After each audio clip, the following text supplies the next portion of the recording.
Vlad ruled with an iron fist, and a scowl, and a deep, unwavering hatred for anything that didn't fit his narrow worldview. His country was as monochrome as his soul, diversity banished like sunlight from a crypt. He particularly loathed two things: homosexuality and vampires. Deviants. He'd roar at rallies, shaking his fist at imaginary enemies. Little did he know his world was about to get a whole lot more colorful. Vlad, despite his outward bravado, harbored a secret softer than a baby unicorn wrapped in a rainbow flag, a secret that kept him up at night, clutching his silk pajamas and whimpering. He was, and had always been, very, very attracted to dudes.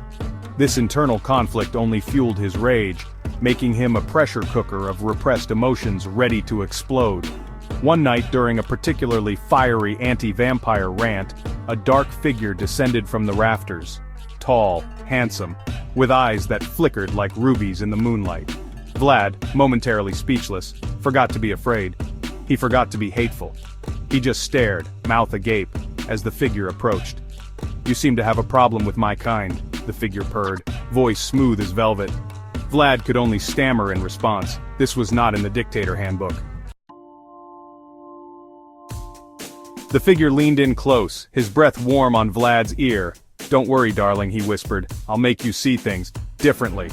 And with that, he sank his fangs into Vlad's neck. The pain was excruciating, like being dipped in a volcano filled with lemon juice. Then, it was gone. Vlad felt different, stronger, thirstier, and was that a disco ball he saw in the distance? The changes were immediate and mortifying. His once drab wardrobe now screamed for sequins and feather boas. His reflection sported a suspiciously fabulous haircut, and a permanent 5 o'clock shadow that could only mean one thing: he was fabulous. His rallies took a turn for the camp. He replaced his angry tirades with impromptu interpretive dance routines set to Cher's greatest hits. His guards, initially confused, eventually found themselves bedazzling their uniforms and practicing their synchronized voguing. Vlad's newfound thirst was a problem. He craved blood, yes, but not just any blood. It had to be the blood of someone he found genuinely attractive. And not just attractive in a way that made him want to braid their hair and whisper Cher lyrics in their ear. His attempts at feeding were disastrously hilarious. Gone were the days of intimidating stares and threats. Now he'd awkwardly flirt, offering compliments on fashion choices and asking about their favorite Broadway shows. He once spent an entire raid on a rival's palace discussing interior design and the merits of silk versus satin sheets. His advisors, once terrified of his wrath, now spent their days dodging stray glitter cannons and intercepting shipments of rainbow flags addressed to Mr. V. Bad. Vlad, embracing his truth, was a whirlwind of glitter, glam, and awkward attempts at gay vampire dating. Word spread like wildfire. The tyrannical Vlad the Bad, scourge of minorities and the fabulous, was now one of them.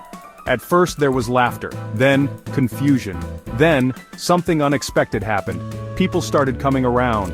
Vlad's newfound perspective, fueled by his thirst for love, and, blood, led him to enact sweeping reforms. Diversity was celebrated. Gay rights became law. Vampires and humans lived in somewhat awkward harmony. Vlad, the once feared dictator, became a beacon of love and acceptance. He learned that being different wasn't bad, it was fabulous. And that sometimes the best way to conquer your fears is to embrace them with a feather boa and a killer Cher playlist.